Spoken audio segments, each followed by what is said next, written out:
السلام علیکم جی، میں ہوں ضیاء بلوچ۔ امید ہے آپ خیریت کی بہترین حالت میں ہوں گے۔ سامعین، آج کی گفتگو کی سمری عرض کر دیتا ہوں۔ ایک تو عمران خان صاحب نے چیف جسٹس قاضی فائز عیسیٰ صاحب پر باقاعدہ عدم اعتماد کا اظہار کر دیا ہے۔ اس سے کیا فائدہ ہوگا، کیا نقصان ہوگا، تھوڑا اس پر بات کریں گے۔ دوسری طرف سنم جاوید صاحبہ کو جو گجرانوالہ میں ان کے خلاف مقدمات درج کیے گئے تھے، اس میں بھی ان کو بری کر دیا ہے، مقدمے سے ڈسچارج کر دیا گیا ہے، لیکن اس کے باوجود ان کی رہائی ممکن نہیں ہے اور ان کو کس بات کی سزا دی جا رہی ہے، اس حوالے سے بھی ایک اہم پوائنٹ ہے اور وجہ جو ہے نا وہ سامنے آئی ہے ہوگی۔ تو سب سے پہلے جناب عمران خان صاحب کا چیف جسٹس پر عدم اعتماد بڑے عرصے سے عمران خان صاحب کہہ رہے تھے، لیکن جو ان کے وکلا تھے وہ ان کو روک رہے تھے۔ وہ کہہ رہے تھے نہیں، آپ عدم اعتماد نہ کریں، اس سے انہیں شاید ان کے جو کیسز ہیں ان کو بہت زیادہ نقصان ہوگا، اور دوسرا انٹرنیشنل کمیونٹی میں بھی ان کو تھوڑے سے مسائل کا سامنا ہوگا کہ دیکھیں جی انہوں نے چیف جسٹس پر عدم اعتماد کیا ہوا ہے۔ تو یہ ایک طریقہ کار ہوتا ہے کہ آپ دوسرے فریق کو غلطیوں کا موقع دیتے ہیں۔ تو عمران خان صاحب نے بالکل اسی طریقے سے کیا، کوئی غلطی نہیں کی، وہ سزا بھگت رہے ہیں، بلا وجہ سزا بھگت رہے ہیں، لیکن انہوں نے جسٹس قاضی فائز صاحب کو پورا وقت دیا کہ وہ کسی نہ کسی لحاظ سے کوئی تھوڑا سا انصاف کر دیں، کوئی منصف ہونے کا کچھ تقاضا پورا کر دیں، لیکن جب انہوں نے نہیں کیا اور جب نظر آ رہا ہے کہ وہ ایک فریق ہیں چیف جسٹس قاضی فائز عیسیٰ میں، الیکشن کمیشن میں اور مسلم لیگ نون میں کوئی تضاد، کوئی جناب کو فرق نظر نہیں آ رہا، تو اب اور وہ چیزیں اسٹیبلشمنٹ بھی ہو گئی ہیں، تو عمران خان صاحب نے جناب اب باقاعدہ اس پر عدم اعتماد کر دیا، اور انہیں کہا گیا ہے کہ جسٹس گلزار صاحب نے پہلے چونکہ کہا ہوا تھا آپ میرے کیسز نہ سنیں، تو اب ایک مرتبہ میں تحریری طور پر آپ سے کہتا ہوں کہ میرے کیسز نہ سنیں۔ اس عدم اعتماد کا جو ہے، جو پریویس اب تک کے مقدمات ہیں ان پر تو اثر نہیں ہوگا، لیکن ان فیوچر اگر جسٹس قاضی فائز عیسیٰ صاحب پھر بھی ان کا کوئی کیس سنتے ہیں تو ان کو پھر عالمی سطح پر تنقید کا سامنا کرنے پڑے گا۔ دیکھیں، پاکستان میں تو تنقید کی کوئی اہمیت نہیں ہے۔ پاکستان میں تنقید کرنے والے ادارے جو ہوتے ہیں کون سے ہوتے ہیں؟ نمبر 1 وکلا ہوتے ہیں، بارز ایسوسیشن ہوتی ہیں، اور اس حکومت نے بارز ایسوسیشن میں باقاعدہ پیسے تقسیم کر دیے ہیں، تو وہاں سے کوئی بڑی امید نہیں ہے کہ جناب اس حوالے سے کوئی چیز سامنے آئے، لیکن انٹرنیشنل کمیونٹی صاحب ذرا بول رہی ہوتی ہے، دیکھ رہی ہوتی ہے، تو وہاں سے امیدیں زیادہ ہیں۔ تو اب اس کے باوجود بھی جسٹس قاضی فائز صاحب اگر سنتے ہیں اور اگر ان کو ایکسٹینشن ملتی ہے تو پھر اس پر تنقید ہوگی۔ اب اگر وہ ایکسٹینشن لیتے ہیں تو پھر یہ بھی ہوگا کہ چونکہ وہ ایک پارٹی کو ٹارگٹ کر رہے ہیں اور ان کو دوسری طرف حکومت کی طرف سے مفاد بھی پہنچایا جا رہا ہے۔ اچھا، ایک اور اہم پہلو ہوتا ہے، عام طور پر ہوتا یہ کہ آپ جب بلا وجہ کسی جج کے خلاف عدم اعتماد کرتے ہیں اور بالفرض وہ نہیں سنتا، وہ کیس آپ کا اپنے کسی کلیگ کے پاس سننے، تو پھر انہوں نے کیسز ہیں وہ اپنے کسی کلیگ کے پاس بھیج دیتا ہے، تو اب اس کلیگ کو بھی خیال ہوتا ہے کہ دیکھیں بلا وجہ اس نے ہمارے جناب ساتھی پر یا ہمارے چیف جسٹس پر عدم اعتماد کیا ہے، تو وہاں پھر وہ تھوڑی سی اس پر پھر اس کو سزا بھی دیتا ہے، یا اس پر تھوڑا سا گرفت بھی کرتا ہے، اس کا جناب جسے کہتے ہیں دائرہ سخت بھی کر دیتا ہے۔ لیکن یہاں ایسا نہیں ہے، یہاں تو چیف جسٹس صاحب کے جو ساتھی ججز ہیں وہ خود محسوس کر رہے ہیں کہ چیف صاحب جناب کسی اور ہی ڈگر میں جا رہے ہیں، کسی اور ہی سمت میں جا رہے ہیں، تو لہٰذا وہ جو ایکسپیکٹ کیا جاتا کہ اس سے اب نقصان ہوگا وہ نقصان نہیں ہے۔ دوسرا، عمران خان صاحب کے جو کیسز ہیں وہ ایسے نتائج پر پہنچ گئے ہیں، ایسی جناب حالت میں پہنچ گئے ہیں کہ اب ضروری ہے کہ اب جناب ان کو میرٹ پر سنا جائے، ورنہ پھر یہ پھیلتے جائیں گے، اس کو بڑھاتے جائیں گے نچلی عدالتوں سے، چونکہ ان کو جناب سزا ملتی آ رہی ہے اور اسلام آباد ہائی کورٹ بھی ان کے جناب مسلط ہے، تو ایسے میں ضروری ہے کہ جو ایک آخری عدالت سپریم کورٹ ہے اس میں جناب وہ ان کو انصاف ملے، اور قاضی صاحب کے رہتے ہوئے چونکہ انصاف کی امید نہیں تھی، اب امید کی جا سکتی ہے کہ صورتحال کچھ نہ کچھ بہتر ہو جائے گی۔ جسٹس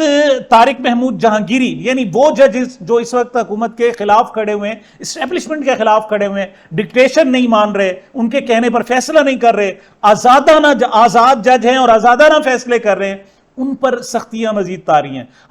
جسٹس حسن طارق محمود جہانگیری پر جناب کہا گیا کہ ان کی ڈگری درست نہیں ہے، ان کا جناب جو فرسٹ ایئر کا رول نمبر جو انہوں نے امتحان دیا تھا اور اس میں جناب ان کے جو رجسٹریشن نمبر تھا وہ درست نہیں ہے۔ مطلب دیکھیں کہاں سے چیزوں کو نکال کر لایا جا رہا ہے۔ تو اب جناب لیٹسٹ اطلاع یہ ہے کہ ان کو پھر چند مشکوک کالز آئی ہیں اور چند مشکوک جناب ایس ایم ایس بھی آئے ہیں، اور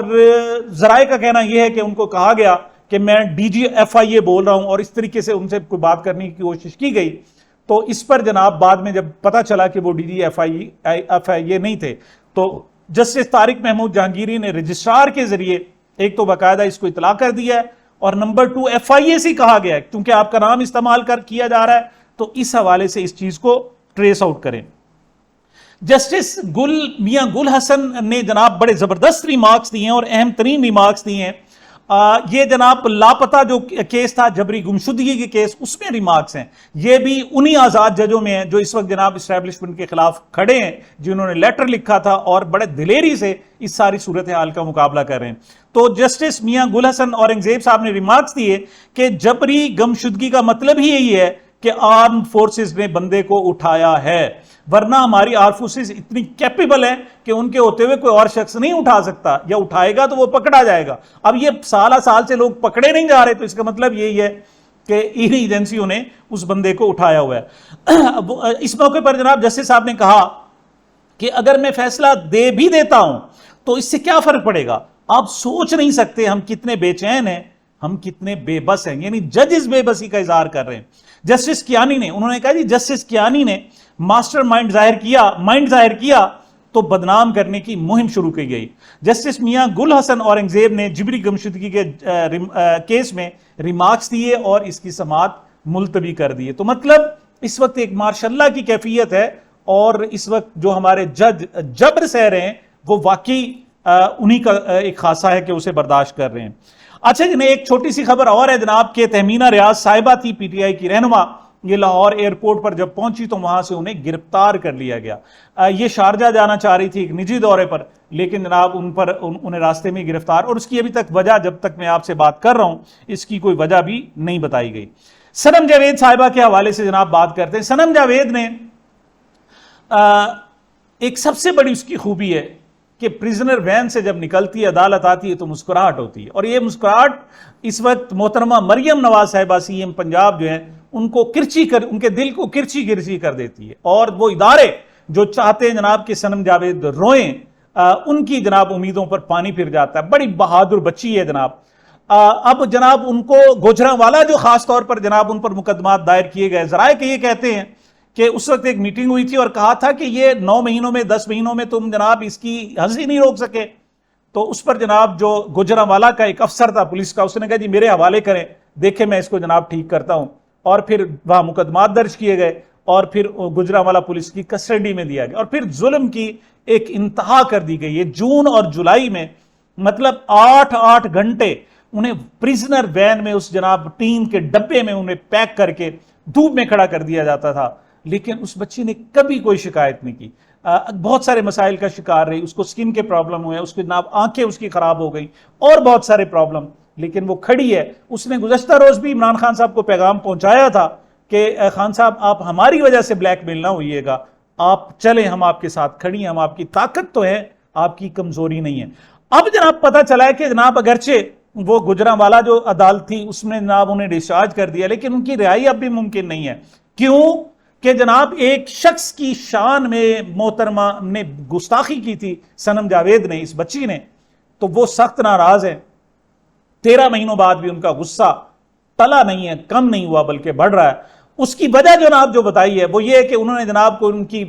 کوئی جناب فیملی کے حوالے سے غصے میں آ کر کچھ باتیں کی تھی، اور وہ باتیں ایک سپاہی نے سن لی۔ سپاہی نے جا کر اپنے جناب اپنے اعلیٰ آفیسرز کو بتایا، اور جب اعلیٰ افسر کو پتا چلا تو اس نے کہا جی ان کو رگڑ دو، اسی لیے رگڑا جا رہا ہے۔ یہ منیب فاروق صاحب اس کا انکشاف کر رہے ہیں جناب، کیا معاملہ ہے ذرا ملاحظہ فرمائیں۔ ہم بات کرتے ہیں جی وہ بی بی ہیں اندر، وہ صنم جاوید ہے، وہ فلانا ہے، وہ ان کو نکال لیں تو جی یہ بی بیوں کرے گا۔ انہوں نے کہا جی انہوں نے جو اس دن وہ جو کر رہی تھی، وہ تو جو ہمارا سپاہی کھڑا ہوا ہے اس کو جب یہ کہہ رہی ہیں کہ تمہارے چیف گھر میں جی عمران خان نے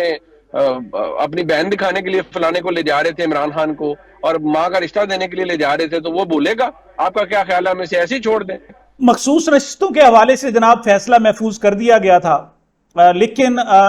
کچھ ججز نے کہا جی اسی دن سنا دیں، شارٹ جناب آپ فیصلہ سنا دیں مختصر، بعد میں اس کا تفصیلی فیصلہ آتا رہے گا۔ لیکن جو کورٹ رپورٹرز ہیں جنہوں نے آبزرو کیا، جنہوں نے دیکھا، جو باڈی لینگویج کو دیکھ رہے تھے، ان کا کہنا یہ ہے کہ چیف جسٹس صاحب مطمئن نہیں تھے۔ ان کا خیال یہ تھا کہ حکومت کے خلاف چلا جائے گا، پی ٹی آئی کے حق میں چلا جائے گا، اسی وجہ سے انہوں نے فیصلے کو محفوظ کیا اور انہوں نے کہا جی بعد میں ہم اس پر مشاورت کریں گے اور پھر یہ فیصلہ سنائیں گے. تو آج جناب اس حوالے سے ان 13 جو ججز ہیں ان کا ایک فل کورٹ اجلاس ہوا ہے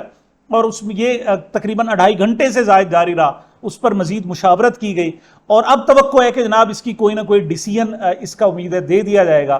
اور یہ جو فیصلہ ہے اصل میں یہ فیصلہ جناب فیصلہ کرے گا کہ مستقبل کی سیاست کس طرف جا رہی ہے, کنسٹرکشن کی طرف جا رہی ہے, ڈسٹرکشن کی طرف جا رہی ہے, کس طرف جا رہی ہے. لیکن اسی تناظر میں جناب ایک ثاقب بشیر صاحب نے ایک ٹویٹ کیا ہے, بہت ہی اہم ٹویٹ ہے. وہ کہتے ہیں جب اس کیس کی سماعت جاری تھی تو جسٹس اطہر من اللہ نے الیکشن کمیشن سے کہا تھا کہ اس 2024 کے الیکشن سے پہلے اور بعد میں جو شکایات آئی ہیں آپ وہ ہمیں بتائیں, وہ ہمیں. اس پر جناب الیکشن کمیشن نے کوئی جواب نہیں دیا. یہ کنکلوڈ ہو گیا اور اب اس کا فیصلہ بھی ہونے والا ہے, لیکن ابھی تک اس کا کوئی جواب الیکشن کمیشن نے نہیں دیا.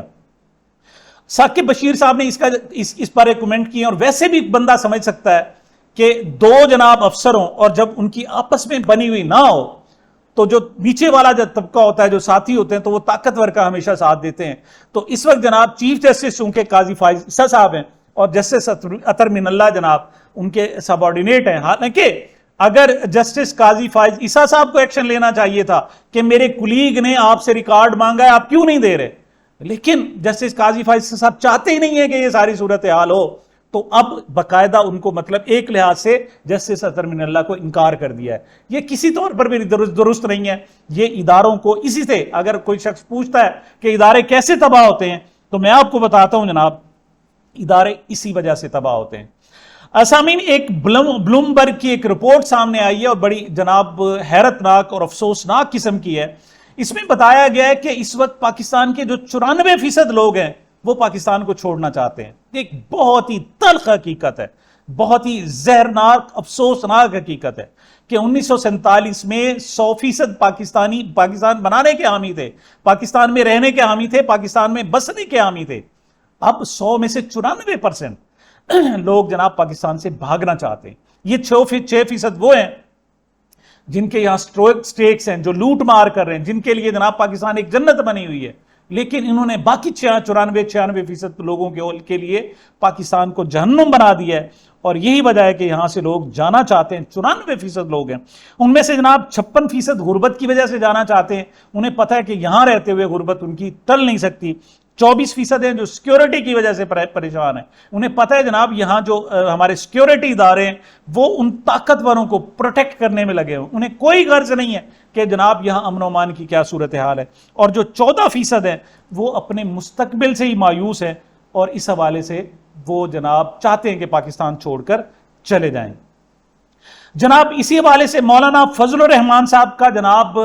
ایک بیان بھی سامنے آیا, ایک اندرونی کہانی سامنے آئی ہے. وہ یہ ہے کہ وہ انسسٹ کر رہے ہیں پی ٹی آئی کو کہ پی ٹی آئی اسمبلیوں سے استعفیٰ دے دے, مطلب قومی اسمبلی سے بھی استعفیٰ دے دے اور ادھر سے جناب جو اپنی ان کی حکومت ہے وہ بھی چھوڑ دے. اور ایک اور بھی میں نے آپ کو بتایا تھا, فواد چودھری کے ذریعے تجویز آئی تھی کہ پبلک اکاؤنٹس کمیٹی کی جو عہدہ ہے وہ بھی JEOI کو دے دیا جائے اور جو خیبر پختونخوا کی اسمبلی کی اسپیکرشپ ہے وہ بھی دے دیا جائے, لیکن پی ٹی آئی نے انکار کر دیا ہے. اس سے ساری صورتحال سے لگتا ایسے ہے کہ جناب پہلے پرویز الہی کے بارے میں کہا جاتا تھا کہ وہ کسی کے ایجنڈے پر موجود ہیں لیکن ان کا ایجنڈا چل نہیں سکا, لیکن مولانا فضل الرحمان صاحب کے بارے میں ہے کہ وہ خاص ایجنڈے کے تحت پی ٹی آئی کے ساتھ قربت حاصل کرنا چاہتے ہیں. بہرحال یہ ساری صورتحال جناب ایک پولیٹیکل کھیل ہے اور دیکھتے ہیں اس کی کیا انجام اور کیا صورتحال سامنے آتی ہے. سامعین, یہ میری اب تک کی گزارشات تھی. مجھے اپنے اس چینل کو اپنی محبتوں اور دعاؤں میں یاد رکھیے گا. ملتے ہیں چھوٹے سے وقفے کے بعد.